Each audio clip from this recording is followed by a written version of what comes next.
Hello everyone, welcome to a new episode of Superhero Deep Dive. I, as always, am your host Jason, and I have a great episode scheduled for you today. Now, before I get into it, let me get my normal disclaimers out of the way and we'll get this knocked out. So, this information is pulled from different sources across the internet and may or may not be completely complete, but they do give you really good insight on the current superhero. I do have to put that because there are storylines I may end up omitting from their history, and it's just because I don't feel like it's like that pertinent to the character's development. There could be things that are happening that I may not have found updates on. There may be stuff I missed that just not intentionally. So,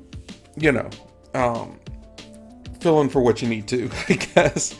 But as always, you can reach me every Tuesday and Thursday throughout the day on Outworld Fleet Radio. Their website is www.un-con-conventional.com/radio. You can catch me on Twitter or Instagram under Super Deep Dive, and I try to use the hashtag Superhero Deep Dive. You can email me directly at b4itall@yahoo.com. And you can catch me on YouTube, which is my primary source aside from my podcast, which is hosted by the amazing Talk Nerdy to Me network.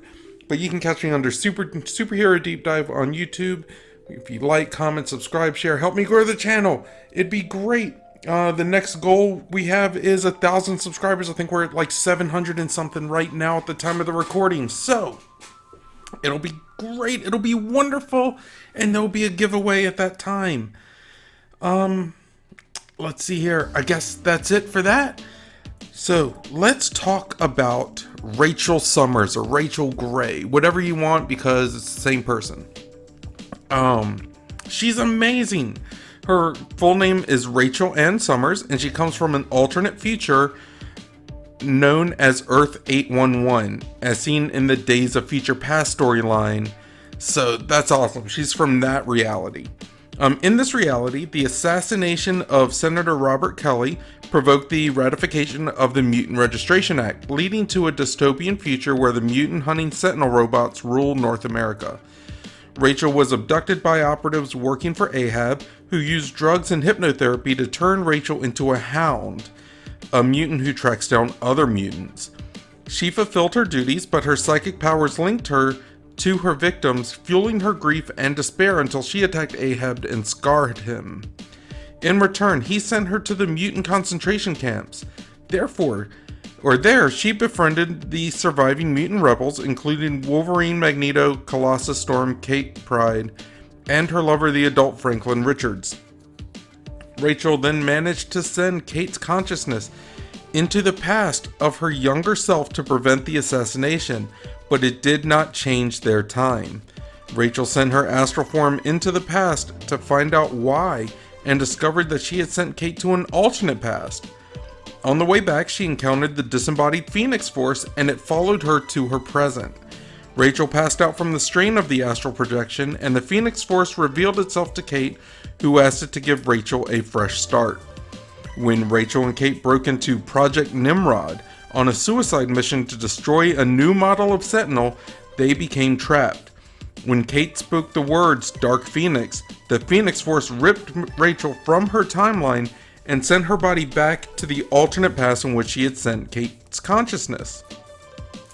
This was a past where she learned that Jean Grey was dead and that her father was married to someone else. Rachel experienced additional heartache and displacement trauma when she discovered that her father's new wife, Madeline Pryor, was pregnant with the son, who is Nathan Summers, because in her timeline, she was the firstborn child of Scott Summers. Oh no! So she wanted to be the firstborn child again, I guess. I don't know. Rachel had a brief membership in the X-Men before finding Shi'ar holoempathic crystal at her grandparents' home. The crystal was imprinted with a portion of Rachel's mother's essence inside it as a tribute to the family shortly after Jean Grey's death. After Rachel took a vow to remember her mother with the uniform and name of Phoenix, the Phoenix Force fully bonded with her. She was granted access to its power on a cosmic magnitude, albeit in a much more limited fashion than the Dark Phoenix. Soon after, the grudge which she had begun with Selene boiled over when Rachel secretly invaded the Hellfire Club. She did this with the intention of taking vengeance on Selene for the murders that she had committed, particularly that of nightclub owner Nicholas Damiano, who had previously taken Rachel into his home after Selene attacked her. Selene proved to be no match for Rachel's newly increased powers, but just as she was about to finish Selene, Wolverine arrived and was forced to stab Rachel in the chest. Critically injured, Rachel was lured into Spiral's body shop. Now that's interesting because I believe Wolverine had to stab Jean Grey in the chest to stop her from being consumed by the Phoenix Force, and he had to do it to her what would have been her daughter, I think, because I think in that timeline Jean Grey was the mom, but I could be wrong, and if I am, let me know in the comments because it'd be great, because it wasn't clear to me before. So anyway, months later, while recuperating from injuries on Muir Island, Shadowcat and Nightcrawler both had the same dream where they were actors on a weird set and helped Rachel, who was trapped there. Shortly thereafter, Rachel escaped from the alternate reality of Mojo World. Rachel has once been cited having a flashback to her time there, where she is held in chains and tortured. The three former X-Men were joined by Captain Britain and Megan, and founded the British superhero team Excalibur. While part of the team, she discovered that this universe's version of her mother, Jean Grey, so there we go, was alive. She attempted to bond with Jean, but Jean, upon discovering Rachel was the present host for the Phoenix, rejected any contact with her. Jean still resented the Phoenix Force for stealing a portion of her life. She also rejected Rachel because she felt that Rachel's existence was a constant reminder of the dystopian future she feared could still come to pass. Eventually, however, Jean moved past those feelings and formally welcomed Rachel into her life. You know, what is up with Jean Grey and Scott Summers? Like, Scott Summers is a dick, and Jean Grey, she's got that victim mentality. Like, oh, whoa, why is it always me? I don't care. You know what? I'm not a fan of Jean Grey or Scott Summers. And I'm going to go on record. Yeah, we're going on record with that. Okay. So let's see here. Rachel remained with Excalibur because she didn't want to be around her mom. Until an incident caused Captain Britain to be lost in the time stream. She exchanged places with the time-lost Captain Britain and emerged 2,000 years into the future in a world conquered by Apocalypse and crushed under his iron fist. She gathered together a group of rebels and founded the Ascani. She trained one of her followers to travel back in time and bring her brother, Nathan, forward in time when he was infected with the techno-organic virus. The Ascani cloned Nathan in case he was not able to survive the virus, and Apocalypse's followers attacked the Ascani and took the clone who would later become the supervillain Strife, leaving Rachel critically injured. Hooked up to life support, she drew the minds of Scott and Jean into the future as Slim and Red to raise Nathan and tutor him in the use of his powers. Rachel finally died 10 years later and sent Scott and Jean back to their original bodies seconds after they had left. Now, after Nathan, now known as Cable, had finally defeated Apocalypse, he went into the timeline to retrieve Rachel. There, he discovered a Rachel without the Phoenix Force. In the premature death of Apocalypse, the Ascani timeline had been diverged from the mainstream Marvel Universe 616. As a result, she had been flung into the far future, yet subjectively a short time after she had been lost in the time stream, as a slave of the creature called Gaunt, who had used her to lead Cable there for a battle of the ages. Cable defeated Gaunt in the battle, and Rachel, now free, was able to use her residual Phoenix Force to return them both to the present. She then decided to take a break from superheroics and enrolled in college after she made Cable promise he would not tell anyone she was back. Despite her efforts to live a normal life, however, she was kidnapped by the telepath Elias Bogan and subsequently rescued by the X-Men. She decided to rejoin the X-Men, taking the name Marvel Girl to honor her mother, who had recently died yet again and still rejected her. And wearing a costume, her mother had designed but never worn, a variation on Jean's first green costume. She also changed her last name to Gray, possibly to express disapproval at her father's betrayal of Jean, as well as continuing relationships with Emma Frost, though she and Emma made a truce of sorts during one of the team's missions in Hong Kong. Rachel and Nightcrawler began to have an attraction towards each other, kissing at one point, but nothing came of it as Nightcrawler also had an attraction to Storm at the time, who was in somewhat of a romantic friendship with Wolverine. They were friends with benefits, which I'm really surprised because Storm isn't a teenager, so why would Wolverine even be interested? Oh no, I'm sorry. Should I have not said that? I did.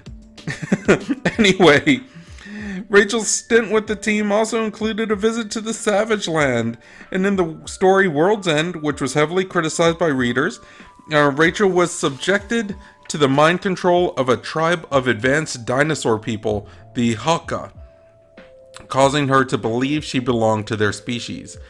Afterwards, she subconsciously used her telekinesis to change her own genome in their image.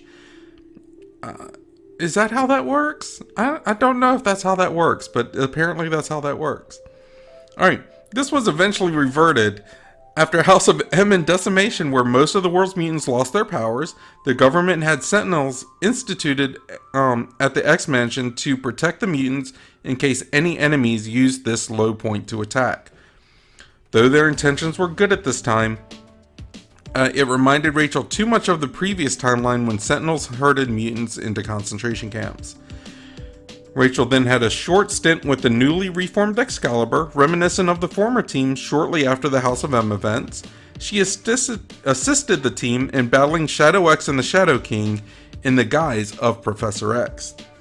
Rachel spent some time with her grandparents, bonding with her grandfather. At a family reunion with all her relatives, a commando unit under the order of the Shi'ar attacked the party, killing everyone in an effort to wipe out the Grey genome. The commando unit was unable to kill Rachel. Instead, one member was able to graft a death mark on her back that would allow them to find her wherever she went. It's assumed that the only remaining member of the Grey family now left on Earth, besides Rachel, is Cable. But that's not right, because Cable is Madeline Pryor's child, but I guess Madeline Pryor's a clone, or so, I think. So, I don't know. Let me know. If you can make sense of the whole Summers Grey clan thing, let me know. Educate me. Educate me in the comments. Anyways. Afterwards, at the graves of the Grey family, Rachel vowed a terrible vengeance on the Shi'ar and was quoted as saying, "I'm not my mom. I'm not the Phoenix. I'm my own woman. And by the time I'm done, they'll wish I was the Phoenix." The Death Commandos later tracked Rachel to the psychiatry office of Dr. Maureen Lazinski. Rachel, with the help of Psylocke, Nightcrawler, Bishop, and Cannonball, saved the doctor and took down the Death Commandos. She decided to imprison them instead of killing them by telling them, "I mean to find destiny in a way that brings us both honor." And she's talking about her mom, Jean Grey. She's also sometimes referenced as Starchild in this series. After Rachel was kidnapped along with Cyclops by her paternal uncle Vulcan, that's another one of the Summers brothers. I should add that to the list. We should talk about Vulcan sometime. Anyways, he freed Darwin from inside him. Yeah. Let me reread that out loud because that just did not come out well.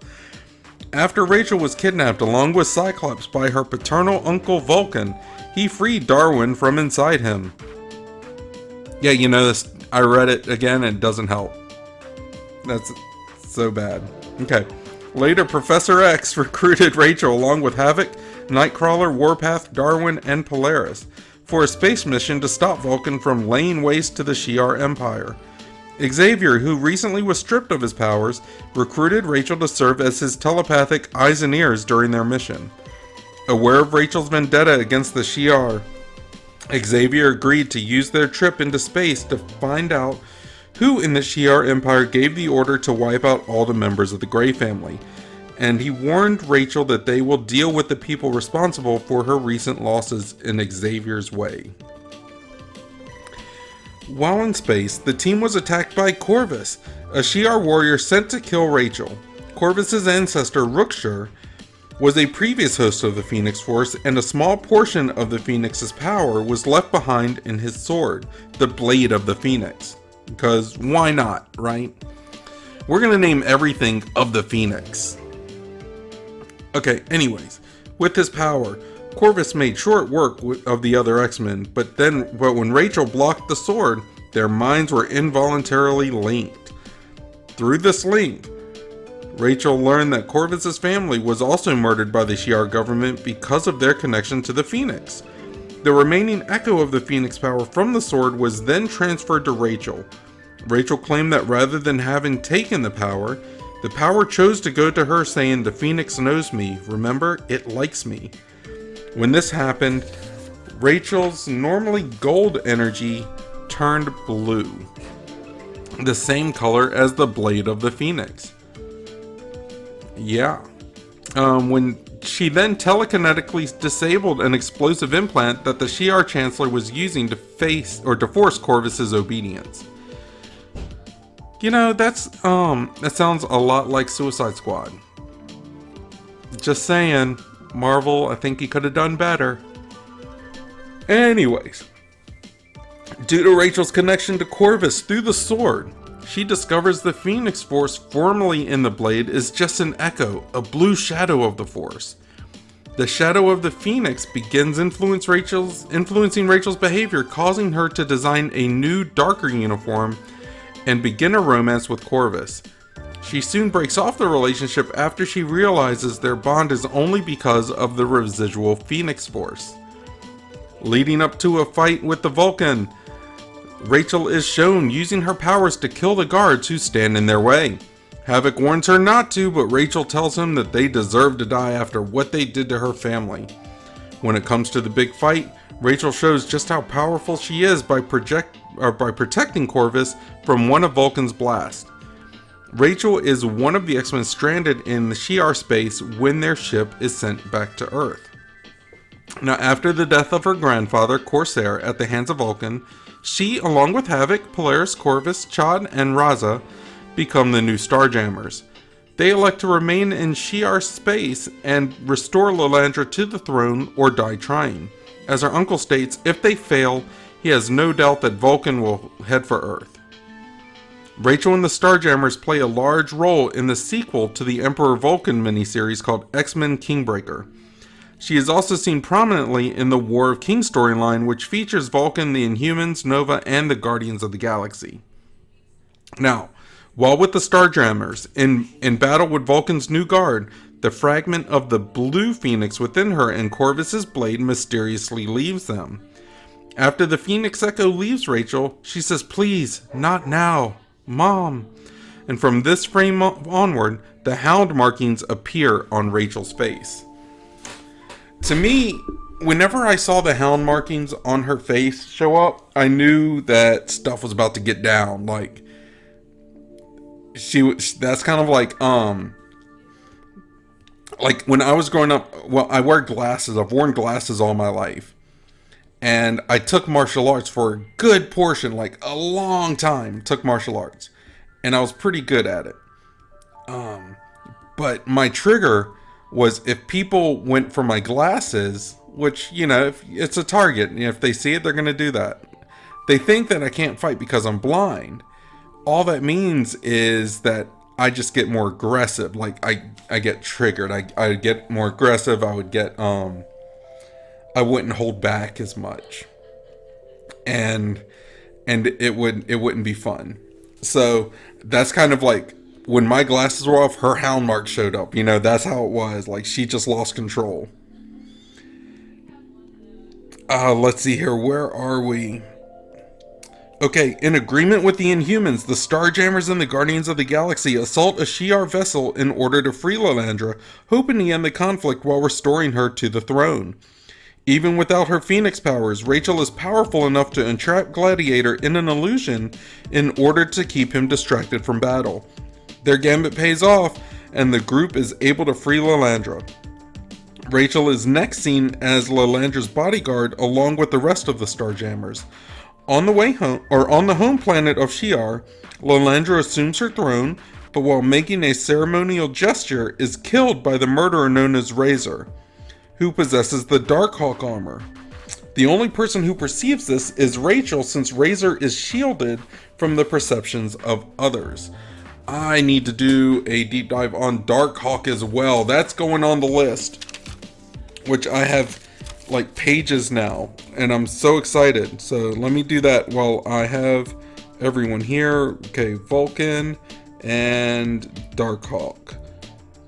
I don't think I did Darkhawk. I may have already, but this doesn't sound familiar, but I did like Darkhawk a long time ago.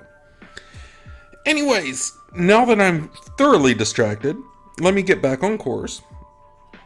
Alright, After Lilandra is assassinated, Rachel fights alongside the Starjammers against the Shi'ar Guard and Araki, who has summoned the same Shi'ar commandos that killed Rachel's family and branded her with the Shi'ar death mark. Rachel uses her powers to implode Black Cloak's head, saying he was the one. He killed my family. Though killing him does not make her feel happier. Gladiator finishes the job by killing Araki himself, and Rachel, along with the rest of the Starjammers, regroup later on, and mourn the Shi'ar as they doubt they will ever recover from this war. Rachel later appears in Schism, and she asks Rogue to connect her and see what will happen. When the two of them touch, Rogue sees a vision of where Rachel, Havoc, and Polaris are, as Rachel then returns to her body. When she awakens, she is met by an unseen villain holding a gun and telling her she has killed her friends. That doesn't make a lot of sense. I don't know. Alright. Borrowing one of Legion's manifold powers, Rogue teleports alongside Gambit, Magneto, and Frenzy to rescue their teammates on the other side of the galaxy. Once there, Rachel is retrieved from a band of pirates as Rogue becomes their new leader. The remaining X-Men discover they've arrived at a space station called Guld Damar, which is in a state of upheaval due to the rebellion of the insectoid creatures called Grand Nan Holt against their Shi'ar enslavers.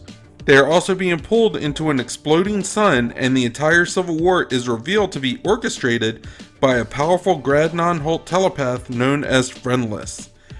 A number of battles with the creature proves unsuccessful for Rachel, but with the combined efforts of Rogue and the X-Men, they are able to defeat him and return home via the wormhole that was created from the collapsing star. Rachel, as part of a team of Wolverine's X-Men, attempted to psychically battle Exodus in an attempt to prevent the assassination of Cyclops, and the team is eventually beaten and the X-Men are saved by Generation Hope. Rachel is then invited to hold a position as senior staff member of the Jean Grey School for Higher Learning, which was rebuilt from the Xavier Institute and has Wolverine as acting headmaster and Kitty Pryde as headmistress. During the events of Avengers vs. X-Men, when the X-Men on Utopia escape from the invading Avengers, Rachel contacts Cyclops to provide Hope's location. Afterwards, Rachel states that she knows the Phoenix Force better than anyone else on Earth, and that she is living proof that it can be controlled. She also says that if the Phoenix Force had chosen her, and that is the destiny that Hope wants, she will do everything in her power to help her. She and Iceman tell Wolverine at the school that they are going to help Cyclops in the battle. Moreover, when Cyclops and Emma Frost begin to be corrupted by the Phoenix's power, she, like many other X-Men, decide to oppose their rule. Rachel then battled against Cyclops and helped both the Avengers and X-Men in the final battle. When Kitty Pryde returns from space to lead the X-Men, Rachel joins her team in the X-Men Gold and adopts the unique new codename Prestige. In the new status quo of mutants post House of X and Powers of X, Professor X and Magneto invite all mutants to live on Krakoa and welcome even former enemies into their fold. Rachel spends some time with her family on the Summers house, a new residence of the Summers family, located on the moon. Soon after Professor Xavier is killed by bioengineered human terrorists, Cyclops gathers Rachel and Kid Cable for a mission on the Atlantic Ocean regarding a piece of their new homeland of Krakoa. Later, she joins Polaris, Dakin, Northstar, and former ex-students Eye-Boy and Prodigy in the new initiative on Krakoa. They are to investigate any mutant death and prepare a report for the Five as part of the resurrection protocols of Krakoa. Their first case involves the supposed death of Northstar's twin sister, Aurora. And that's pretty much all the history. Like, she's got a lot of history there. And it's because she's played integral parts in so many things. Like, she is this canon that people don't necessarily want to bring out, but when they do, it's like, all right, when all else fails, she doesn't. But let's get into her powers. And she's got a lot. So, her powers: Rachel possesses various psionic abilities, generally exhibited through telepathy, psychometry, telekinesis, and limited time manipulation. So we'll talk about telepathy, okay? Rachel's virtually unlimited telepathy allows her to receive, broadcast, and manipulate cognitive processes such as thoughts in an intricate manner. Examples of Rachel's aptitudes for this include creating durable mind links across distances, projecting blasts of psionic energy that disrupt aspects of brain functioning, shielding her mind from other telepaths, creating illusions, and rendering someone imperceptible to the five senses. In addition, Rachel has demonstrated the ability to telepathically suppress superpowers, control, repair, and exchange minds, as well as safely editing memories. Rachel has also harnessed her telepathy to sense, locate, and track other sentient beings beyond their thought patterns, but has a moral apprehension about using this skill due to her experiences as a hound. It has been suggested that Rachel's telepathy, although immeasurable in raw power, is mitigated by her limited training and finesse. Emma Frost is able to outflank an incredulous Rachel in a contest on the astral plane. In the same issue, Emma offered her educative services, and later still, Rachel received training from Professor Charles Xavier while he was depowered, giving her access to his vast knowledge and expertise in telepathy. So, yeah, she's just a cannon. Like, you point her in the direction you want and fire. But now she's learning more finesse with it. She's learning how to strategize with it, which is awesome. Telekinesis. By using telekinesis, Marvel Girl can remotely manipulate matter even on a subatomic level. She can channel this ability to create protective force fields and blasts of concussive force. By using her telekinesis to levitate herself, Marvel Girl can fly at incredible speeds. Rachel has been able to create a micro black hole, levitate an entire city for a time, sustain shields that withstood Jovian atmospheric pressures, and direct blows from Thor's hammer Mjolnir. However, Rachel's telekinetic fine motor control has allowed her to alter molecular valences. Mentally, after clothing with ease. Let me try that again. Okay. Her fine motor control has allowed her to alter molecular valences, mentally altering clothing with ease, creating a telekinetic psionic sword, much like Psylocke, a telekinetic hammer powerful enough to knock Thor off his feet, and even rewrite human genomes. While all depictions portray Rachel as an extremely powerful telekinetic, the limitations of her hard psi abilities have been somewhat inconsistent. Some instances have depicted Rachel's telekinetic power as nigh unlimited, whereas others have shown her struggling against and even outmatched by lesser developed telekinetics, such as Psylocke. So she can also do chronoskimming. Marvel Girl utilizes her psionic talents in conjunction with her ability to manipulate time in a variety of ways. Chronoskimming describes her ability to temporarily transplant a person's mind and send it through time into a younger or older version of themselves, a close ancestor or descendant, or as a disembodied astral form.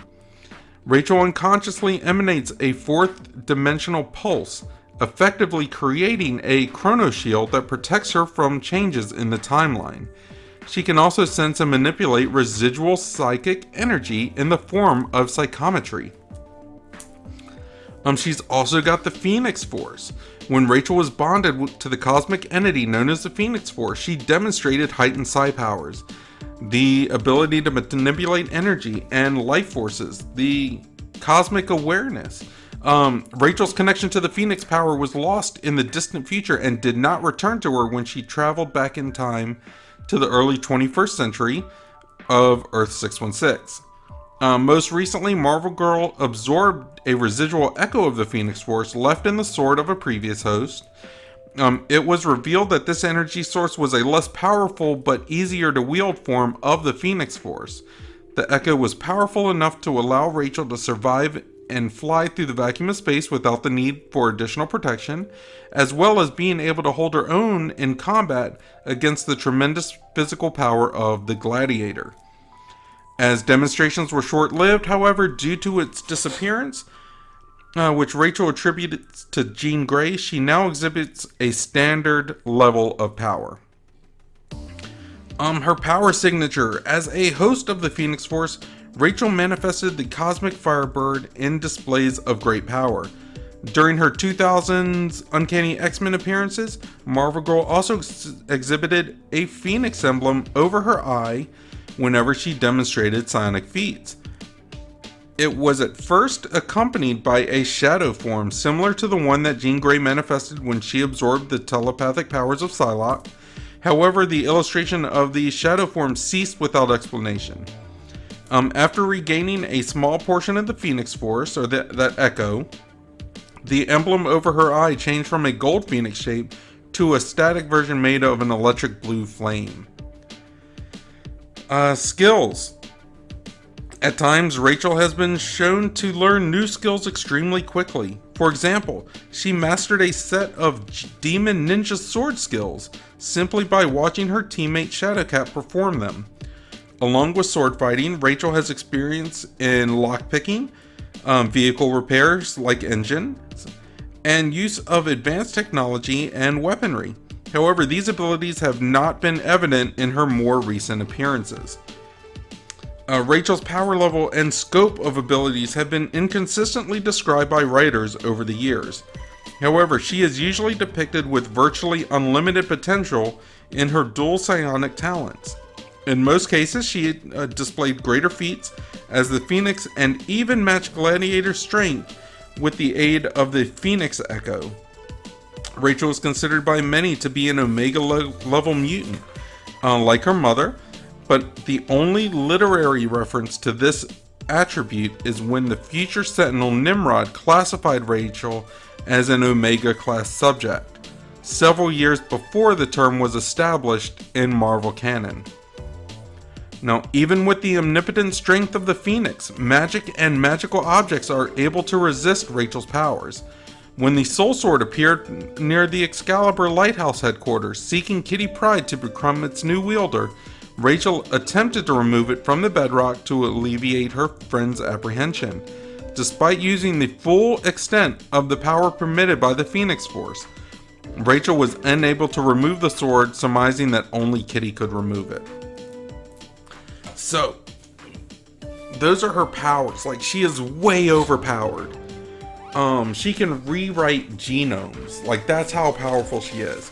But let me know what you guys think. Like I said, you can catch me on Twitter, Instagram under superdeepdive.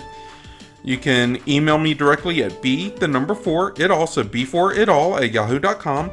Or if you're watching on YouTube, if you're not watching on YouTube, like, subscribe, share it with friends, help me grow the channel. Leave a comment with your opinions. Subscribe again. Unsubscribe and then resubscribe. Please don't unsubscribe. That's a terrible idea. But let me know if you have any other information about her. that would be great. If you have requests for future episodes, critiques, all that good stuff, let me know. I'm open. Everything gets acknowledged, even the ones where I get criticized. Because it's all about you guys. But let me get into her fun facts. All right. Fun facts. Rachel Summers, as a Hound, had a non-speaking cameo appearance in the mid-1990s X-Men animated TV series. She can be seen in the multi-part storyline Beyond Good and Evil, and she's in Part 4 as one of Apocalypse's captive psychics. Rachel Summers, as Phoenix, made an appearance as a playable character in the 1990 role-playing PC game X-Men 2: The Fall of the Mutants.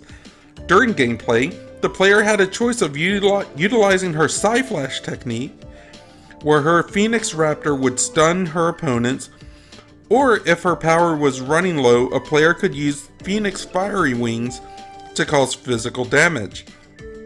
She was also one of the game's few flying characters alongside Marvel Girl, Archangel, and Rogue.